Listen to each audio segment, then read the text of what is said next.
The pathological liar ScottyM has made another video, and guess what he starts with? So here we have Social Democrat 01 spreading lies again. Now what evidence does he use to back this up? The very reason why I mentioned the history in relation with the United States of America, with Alexander Hamilton, Thomas Jefferson, the turnpike industry and various other things, was in relation to part of what he had said.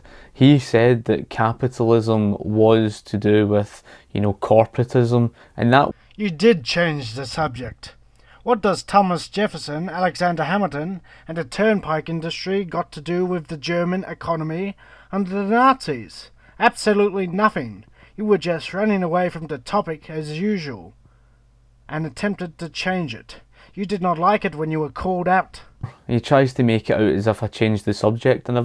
I simply pointed out in relation with American history, simply because the fact we've got it down in recorded history, that from the likes of the Sugar Act, from the Stamp Act, from the Townsend Act, from the tea tariff, all these things, it was actually the capitalist class that led the charge to end the mercantilism. Nothing to do with the topic at all. You have just proven my point again. You are so desperate to avoid this topic because you know your arguments are absolute garbage. Indeed, you have even resorted to lying countless times about this very topic. About the nationalization of the banks, for example. By the way, the capitalist class in Germany supported Hitler. This was even reported by the US. By the monarchists, who saw in him their chance to restore the Hohenzollerns to the throne. Backed by big business, who saw in him their chance at economic domination of the world. Backed by thousands of ordinary Germans, who saw in him their chance to strut as conquerors across the world. By the way, I'm not going to let you change the topic to the life and times of the US founding fathers. He's trying to say that this was off topic. It was on topic. No, it was not. The whole video was about Nazi Germany. You decided to talk about the US history into 18th and 19th centuries. That is how desperate you were to get away from the topic. It is a joke. It was on topic because he was trying to spread lies, that trying to pass corporatism off on capitalism. Because corporatism is the most common version of capitalism. You claimed that the US and the UK were not capitalist, which was one of the most laughable things I have ever heard. They are two of the most capitalist countries in the world. You are a pathological liar. That when we look at socialism, we have to look at what it is in practice. I mean, that's the most important thing. It's what actual socialist governments have achieved. It's the socialism the world has actually seen. Not the socialism inside their head. Not the socialism written on paper. It's all well having something down on paper, but what's the point of what's on paper when you put it into practice and human nature defies it? It's a bit like some... This is hilarious. This is the same person who thinks that the US and Great Britain are not capitalist countries because they do not fit his absurd and moronic definition of capitalism. Indeed, even his beloved Hong Kong is now corporatist, along with every other capitalist city, country and nation. Let's ignore history and just believe what it says on paper. That's his philosophy. Corporatism is the merger between state and corporations. Something that happens in every capitalist country. Let us use your beloved Margaret Thatcher and Murdoch, for example.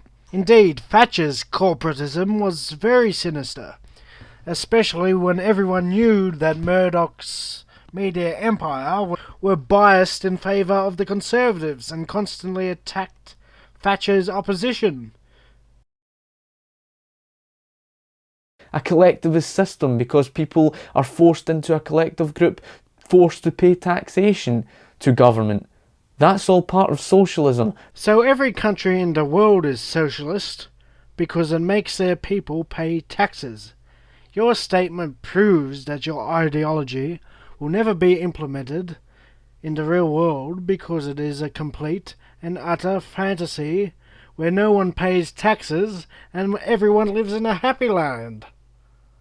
How do you think the military and other institutions you hold dear are funded? From a money tree?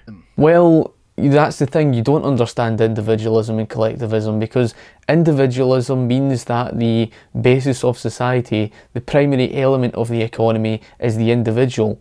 That's referring to each and every single individual of society. That's talking about the people of society. It means that people like me and every other person out there like me all have their own economic independence. They can follow freely their own economic goals and paths without the interference of government, and that they're all economically independent financially. Are you honestly trying to tell me that the people of society in Nazi Germany were economically independent, financially independent from the state? That is nothing other than lies. Whilst there has never been 100% of each, there's never been 100% collectivism, 100% individualism. Individualism simply means that the basis of society, the economy, is the individual that's free from the state.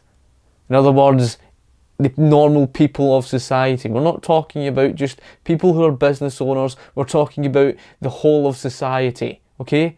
Are you trying to tell me the whole of society was economically and independent from the Nazi government with regards to the economy? Is that honestly what you're trying to tell me? You're trying to tell me that the Nazi government was limited, small, weak, and a servant to the people. That's what individualism is. That's 100% what individualism is. That's what individualism is. That's what individualism basically is. Is that what you're trying to tell me Nazi Germany was? Where the government was limited and basically a servant to the people individually?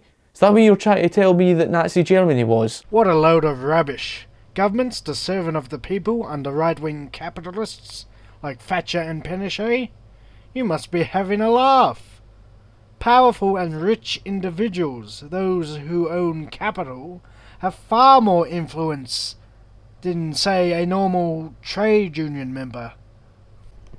Again, I draw you back to Thatcher and Murdoch. Did Thatcher ask the opinions of his powerless employees, or did she back the large capitalist? See, you're just talking a load of rubbish. Utopian garbage. Oh, and I'm going to show you a few clips that represent how Thatcher's government was a servant of all the people.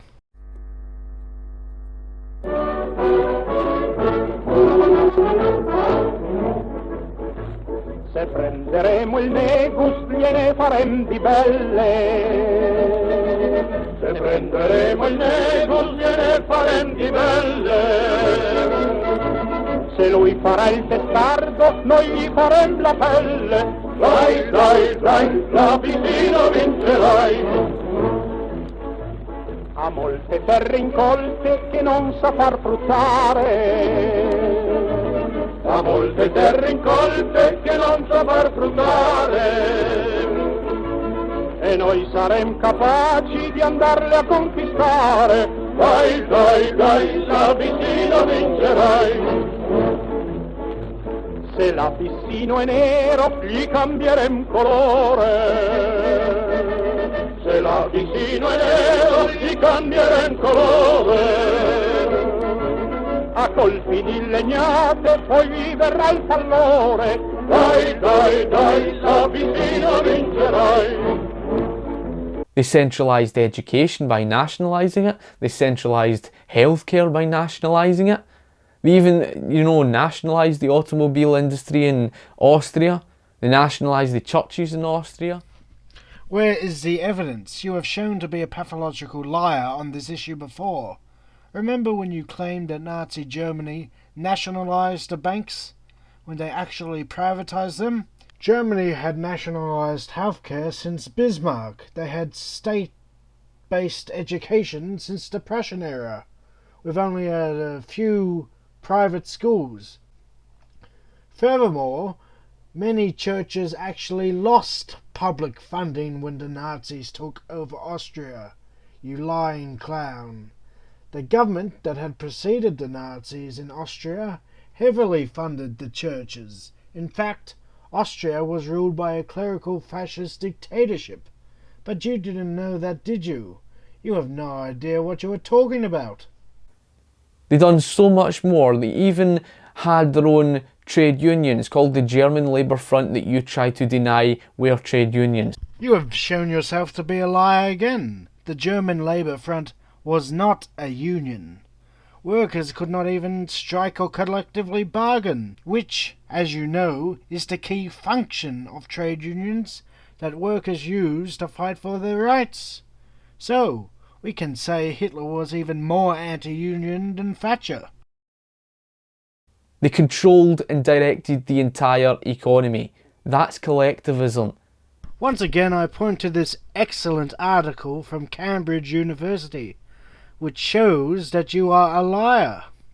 German capitalists did have autonomy under the Third Reich. The economists who wrote this academic paper even have evidence to back up their claims. Now, how do you think ScottyM responds to the undeniable facts that were presented in this paper? Wow! He responded by talking about the Industrial Revolution, which took place in the 19th century. And then he has the audacity to deny that he is changing the subject. The amount of historians out there that wrote a pack of lies about the Industrial Revolution, and this is historians today. Largely all of that information about the Industrial Revolution, and yes, you can talk about this changing the subject, but it's not actually changing the subject. This is in relation to your source, the Cambridge University. You believe everything historians tell you within a university. Do you really? If that's the case, and let's say that is what you're holding on to, because this is what you are. You're holding on to Cambridge University as a source as if this is 100% true. If that's the case, how come Mises Institute and libertarianism.org completely flattened every socialist on the Industrial Revolution? What does that have to do with the topic? The authors I cited actually provided examples to back up their claims. Your only response was to talk about the Industrial Revolution in order to change the subject.